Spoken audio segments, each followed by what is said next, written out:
ജയ് ശ്രീറാം. നീണ്ട 500 വർഷങ്ങളുടെ കാത്തിരിപ്പിനൊടുവിൽ ജനുവരി 22-ന് അയോധ്യയിലെ രാമക്ഷേത്രം ഉദ്ഘാടനം ചെയ്യപ്പെടും.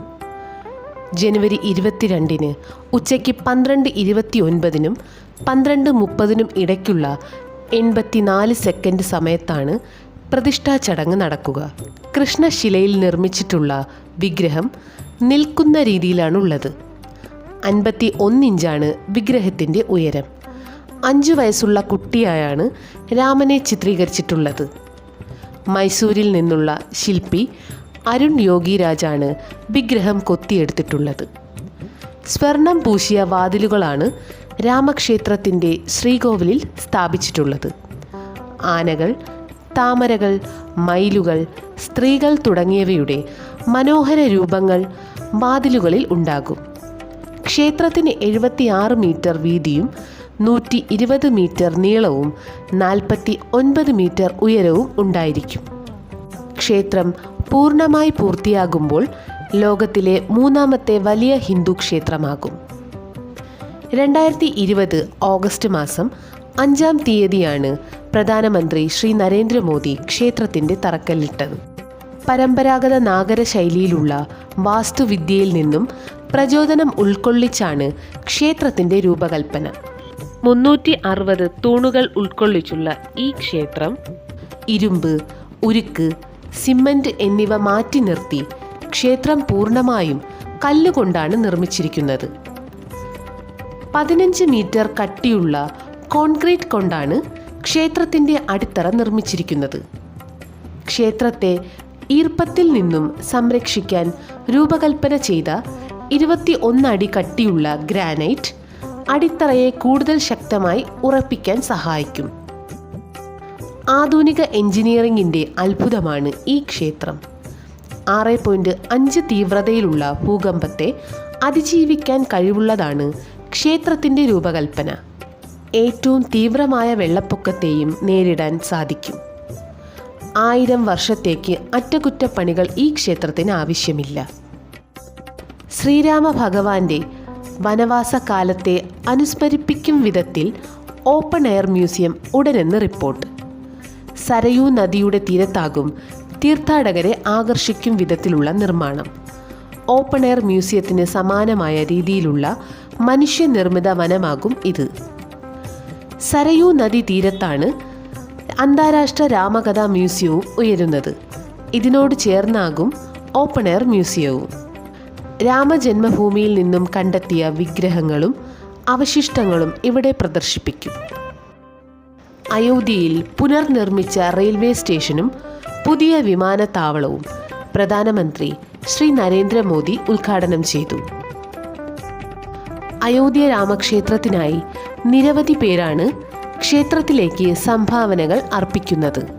സീതാദേവിയുടെ ജന്മസ്ഥലമെന്ന് വിശ്വസിക്കുന്ന നേപ്പാളിലെ ജാനക്പൂരിൽ നിന്നും അയോധ്യയിലേക്ക് എത്തുന്നത് ആയിരക്കണക്കിന് സമ്മാനങ്ങൾ. വെള്ളിയിൽ തീർത്ത പാദുകങ്ങൾ, ആഭരണങ്ങൾ, വസ്ത്രങ്ങൾ തുടങ്ങിയ 3000-ലധികം സമ്മാനങ്ങളാണ് ജാനക്പൂരിലെ ജാനകി ക്ഷേത്ര അധികൃതർ രാമക്ഷേത്ര ട്രസ്റ്റിന് കൈമാറുന്നത്. ഹൈദരാബാദ് സ്വദേശി ചർല ശ്രീനിവാസ ശാസ്ത്രി ശ്രീരാമ ഭഗവാനെ ഭജിച്ചുകൊണ്ട് തലയിൽ ഒരു ജോഡി സ്വർണ്ണ പാദുകങ്ങളുമായി 1300 കിലോമീറ്ററാണ് കാൽനടയായി രാമക്ഷേത്രത്തിലെ പ്രാണപ്രതിഷ്ഠാ ചടങ്ങ് നടക്കുന്ന വേളയിൽ അയോധ്യയിലേക്ക് യാത്ര തിരിച്ചിരിക്കുന്നത്. ക്ഷേത്രത്തിൻ്റെ തറക്കല്ലിടൽ സമയത്ത് 2.5 കിലോ വീതം ഭാരമുള്ള 5 വെള്ളി ഇഷ്ടികകൾ അദ്ദേഹം മുമ്പ് സംഭാവന ചെയ്തിട്ടുണ്ട്. രാമജന്മഭൂമി ക്ഷേത്ര ട്രസ്റ്റിന് ഒരേ സമയം 8 രാജ്യങ്ങളുടെ സമയം അറിയാൻ കഴിയുന്ന വമ്പൻ ക്ലോക്ക് സമ്മാനിച്ച് ലക്നൌവിലെ വ്യാപാരി 52-കാരനായ അനിൽകുമാർ സഹുവാണ് 75 സെൻറ്റിമീറ്റർ വ്യാസം വരുന്ന ക്ലോക്ക് സമ്മാനിച്ചത്. ഭഗവാന് നേദിക്കാനായി നാഗ്പൂരിൽ നിന്നും 7000 കിലോ ഭാരമുള്ള രാം ഹൽവ, മധുരയിൽ നിന്നും 200 കിലോഗ്രാം ലഡുവും എത്തും. ശ്രീരാമൻ, സീതാദേവി, രാമക്ഷേത്രം എന്നിവയുടെ ചിത്രങ്ങൾ പ്രിന്റ് ചെയ്ത് സാരിയും രാമക്ഷേത്രത്തിൻ്റെ ആകൃതിയിലുള്ള വജ്ര നെക്ലസും സൂറത്തിൽ നിന്നും എത്തും. 5000 ഡയമണ്ടാണ് ഇതിനായി ഉപയോഗിച്ചിരിക്കുന്നത്. ഗുജറാത്തിൽ നിന്നും സ്വർണം പൂശിയ പെരുമ്പറയും അയോധ്യയിലെത്തും. പ്രതിഷ്ഠാ ദിനത്തിൽ 1,00,000 ലഡു അയോധ്യയിൽ വിതരണം ചെയ്യുമെന്ന് തിരുപ്പതി തിരുമല ക്ഷേത്ര ദേവസ്വം അറിയിച്ചിട്ടുണ്ട്. ഗുജറാത്തിലെ വഡോദരയിൽ നിന്നാണ് 108 അടി ഉയരമുള്ള ചന്ദനത്തിരി എത്തുന്നത്. 6 മാസമെടുത്താണ് 3610 കിലോഗ്രാം ഭാരമുള്ള ചന്ദനത്തിരി നിർമ്മിച്ചത്. 1.5 മാസത്തോളം സുഗന്ധം പരത്താൻ ചന്ദനത്തിരിക്ക് കഴിയുമെന്ന് നിർമ്മാതാവ് വിഹഫർവത്ത് പറഞ്ഞു. 1,59,000 രൂപ വിലമതിക്കുന്ന പട്ടുസാരിയാണ് അയോധ്യ രാമക്ഷേത്രത്തിലേക്ക് പേര് വെളിപ്പെടുത്താൻ ആഗ്രഹിക്കാത്ത നെയ്ത്തുകാരൻ നൽകിയിരിക്കുന്നത്.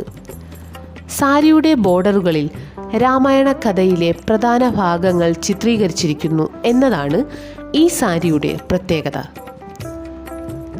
രാമായണത്തിലെ 366 ശ്ലോകങ്ങളും സാരിയിൽ ദൃശ്യമാകും. സാരിയുടെ മധ്യഭാഗത്ത് ജയ് ശ്രീറാം എന്ന മന്ത്രം 322 തവണ തുന്നിച്ചേർത്തിരിക്കുന്നു. 13 വ്യത്യസ്ത ഭാഷകളിലാണ് ജയ് ശ്രീറാം എന്ന് ആലേഖനം ചെയ്തിരിക്കുന്നത്. ഈ മനോഹര സൃഷ്ടിക്കായി 4 മാസത്തെ സൂക്ഷ്മമായ കരകൗശല വിദ്യ വേണ്ടിവന്നു. വജ്രങ്ങൾ പതിപ്പിച്ച രാമക്ഷേത്രത്തിൻ്റെ രൂപത്തിലുള്ള ഒരു ചുമർ ഫ്രെയിമാണ് സൂറത്തിൽ നിന്നുള്ള കലാകാരൻ തയ്യാറാക്കിയിരിക്കുന്നത്. 9,999 വജ്രങ്ങൾ പതിപ്പിച്ചാണ് രാമക്ഷേത്രത്തിൻ്റെ പ്രതിരൂപം അദ്ദേഹം ഒരു കറുത്ത ഷീറ്റിൽ തയ്യാറാക്കിയെടുത്തത്. ചിത്രത്തിന് മുകളിലായി ശ്രീരാമചന്ദ്രനെയും വജ്രങ്ങൾ പതിപ്പിച്ച ജയ് ശ്രീറാം എന്ന വാചകവും കാണാം. പ്രാണപ്രതിഷ്ഠയോടനുബന്ധിച്ച് കേരളത്തിൽ നിന്നും രാമക്ഷേത്രത്തിലേക്ക് ഓണവില്ല് സമർപ്പിച്ചു. ശ്രീ പത്മനാഭസ്വാമി ക്ഷേത്രത്തിൽ നിന്നാണ് ഉപഹാരമായി ഓണവില്ല് സമർപ്പിച്ചത്. 1100 കിലോ ഭാരമുള്ള വലിയ വിളക്ക്, 2100 കിലോഗ്രാം ഭാരമുള്ള മണി തുടങ്ങിയവയാണ് രാമക്ഷേത്രത്തിന് ലഭിച്ച വ്യത്യസ്തമായ കാണിക്കകൾ. അയോധ്യയിലെ രാമക്ഷേത്ര പ്രതിഷ്ഠാ ചടങ്ങ് നടക്കുന്ന ജനുവരി 22-ന് ഉച്ചവരെ അവധി പ്രഖ്യാപിച്ച് കേന്ദ്ര സർക്കാർ. രാജ്യത്തെ എല്ലാ കേന്ദ്ര സർക്കാർ ഓഫീസുകൾക്കും സ്ഥാപനങ്ങൾക്കും വ്യവസായ സ്ഥാപനങ്ങൾക്കുമാണ് അവധി. തിങ്കളാഴ്ച ഉച്ചയ്ക്ക് 2:30 വരെയാണ് അവധി പ്രഖ്യാപിച്ചിരിക്കുന്നത്. ജീവനക്കാർക്ക് ആഘോഷങ്ങളിൽ പങ്കെടുക്കാനാണ് ഈ തീരുമാനം. പ്രാണപ്രതിഷ്ഠാ ചടങ്ങിനോടനുബന്ധിച്ച് വിദേശ രാജ്യങ്ങളിൽ വിപുലമായ പരിപാടികളും ആഘോഷങ്ങളുമാണ് നടക്കുന്നത്. സിഡ്നിയിലെ ഇന്ത്യൻ സമൂഹം വമ്പൻ കാർ റാലി സംഘടിപ്പിച്ചാണ് സന്തോഷം പങ്കിട്ടത്. 100ഓളം കാറുകളിലായി ഏകദേശം 5000-ഓളം പേരാണ് റാലിയിൽ പങ്കെടുത്തത്. നേരത്തെ US-ലെ എഡിസണിലും കാർ റാലി സംഘടിപ്പിച്ചിരുന്നു. പ്രാണപ്രതിഷ്ഠാ സമയത്ത് രാമായണ പാരായണം നടത്തുമെന്ന് മൗറീഷ്യസ് പ്രസിഡന്റ് അറിയിച്ചിട്ടുണ്ട്. ന്യൂയോർക്കിലെ ടൈംസ് സ്ക്വയർ ഉൾപ്പെടെ ഏകദേശം 300 സ്ഥലങ്ങളിൽ പ്രാണപ്രതിഷ്ഠാ ചടങ്ങ് തത്സമയം സംപ്രേഷണം ചെയ്യും. Texas, Illinois, New York, New Jersey, Georgia എന്നിവിടങ്ങളുൾപ്പെടെ 10 സംസ്ഥാനങ്ങളിലായി 40-ലധികം ബിൽബോർഡുകൾ വിശ്വ ഹിന്ദു പരിഷത്ത് സ്ഥാപിച്ചു. ഹ്യൂസ്റ്റണിലെ 100-ലധികം ടെസ്ല കാറുകൾ ഉപയോഗിച്ച് രാമഭക്തർ ലൈറ്റ് ഷോ നടത്തുകയും ചെയ്തു. ഈ ചടങ്ങിന് മുന്നോടിയായി UK-യിലെ ഹിന്ദു സമൂഹം നിരവധി കാർ റാലികൾ സംഘടിപ്പിച്ചിട്ടുണ്ട്. പാരീസിൽ പ്രാണപ്രതിഷ്ഠയോടനുബന്ധിച്ച് രാമരഥയാത്രയ്ക്കും പൂജയ്ക്കും ഒരുങ്ങുകയാണ്. യാത്രയ്ക്ക് മുൻപ് ലാ ചാപ്പലയിലെ ഗണേശ ക്ഷേത്രത്തിൽ പ്രാർത്ഥനയും വിശ്വകല്യാൺ യജ്ഞവും നടത്തും. കാനഡയിലെ ഒൻറ്റാറിയോയിലെ ഓക്വില്ലെ, ബ്രാപ്റ്റൺ പട്ടണങ്ങൾ ഈ ദിനം അയോധ്യ രാമ മന്ദിർ ദിനമായി പ്രഖ്യാപിച്ചു. മൗറീഷ്യസ് സർക്കാർ 2 മണിക്കൂർ പ്രത്യേക ഇടവേളയും സർക്കാർ ഉദ്യോഗസ്ഥർക്ക് അനുവദിച്ചിട്ടുണ്ട്. ജനുവരി 22-ന് ദീപാവലി പോലെ വീട്ടിൽ മൺവിളക്കുകൾ കത്തിച്ചും പാവപ്പെട്ടവർക്ക് ഭക്ഷണം നൽകിക്കൊണ്ടും രാമക്ഷേത്ര ഉദ്ഘാടനം ആഘോഷിക്കാൻ പ്രധാനമന്ത്രി ശ്രീ നരേന്ദ്രമോദി ആഹ്വാനം ചെയ്തു. ഇന്ത്യയിലെ പല സംസ്ഥാനങ്ങളും പൊതു അവധി പ്രഖ്യാപിച്ചു കഴിഞ്ഞു. രാമക്ഷേത്ര പ്രാണപ്രതിഷ്ഠാ ചടങ്ങിനായി ലോകം ഒരുങ്ങിക്കഴിഞ്ഞു. ജയ് ശ്രീറാം.